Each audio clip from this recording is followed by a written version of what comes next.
يا جماعة سؤال، كلياتكم تحضروا باب الحارة صح؟ فأنا اليوم اشتهيت أجي أدلع نفسي، أجي على باب الحارة. شوفوا حمام سوري مغربي، شوفوا الأجواء، شايفين الشلال؟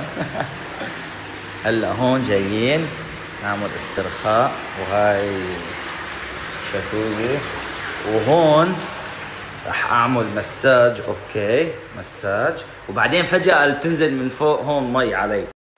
قسم بالله الغرفة غريبة. قال هون بعد ما يليفوك بتنزل مي ويعملوا لك مساج، فبتنزل مي فجأة عليك مي باردة. الله يستر. يا جماعة أنا متحمس لشغلة، إنه شو بصير لما راح يليفوني بالكيس حيطلع مني أشياء، أكيد كل إنسان بتطلع منه، فأنا متحمس لهاي الفقرة كثير صراحة.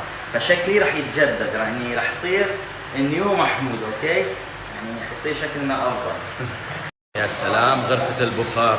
الأمور تحت السيطرة يا جماعة، الشباب بعدهم عم يعملون إنه جينا نشيل الشباب. أوكي فهلا شو نازل على مي الباردة، والله بوز. الله هاي نورس خلص كمان. بسم الله الرحمن الرحيم. اجواء سوريا يا جماعه، والله بتحسوا حالكم بباب الحاره. المي بوز يا جماعه، دخلنا البخار، غرفه المساج والتلييف كله سخن، وهون بوز. بس شو عشان شو؟ اللي فيها اسمك مدرسة أحمر. فيها افاده المي البارده بعد السخنه، يعني بس بعد المي السخنه تعودوا على المي البارده. اوكي يا عبدو يا ابني، وين ابو جاسم؟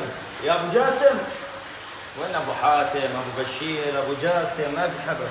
حيا الله الشباب، حيا الله، حياكم. تفضلوا تفضل اخوي ابو حاتم، ابو بشير. صيح للشباب، صيح لابو جاسم. انا ضبار الجماجم طبعي حار، بدي اجواء عراقيه. اي والله اشهد ان لا اله الا الله، واخيرا خلصنا. كيف؟ الله يسلم هالايدين، شكرا. هاي الهدية حبيبي تسلم. شو اسمك؟ اسمي عمران. يا اخي والله خجلتني يا عمران، شكرا على الهديه. الله يسعدك يا عمري والله. صباح الخير، كيفكم؟ شو الاخبار؟ هاي نورس، ذاك القنبري. يا جماعه لكل مكان اللي جيت عليه. وين نحن؟ بعين دبي صح؟ جوترز. عندي تصوير ليك شو ماسك، عندي تصوير مع الشركة، من الصبح بعدني فايق. شوفوا الفيو الحلو. الله. طبعا يا جماعة حلبس هلا اوتفيت ايطالي، راح يكون التصوير هون. هيك الفيو الحلو. خلصنا تصوير يا جماعة، الامور تمام. ومن هذا الستوري حابب بارك لاولاد بلدي ولبلدي سوريا، ان شاء الله تكون ايامنا كلها سعادة يا رب، ونوصل للقمة ان شاء الله.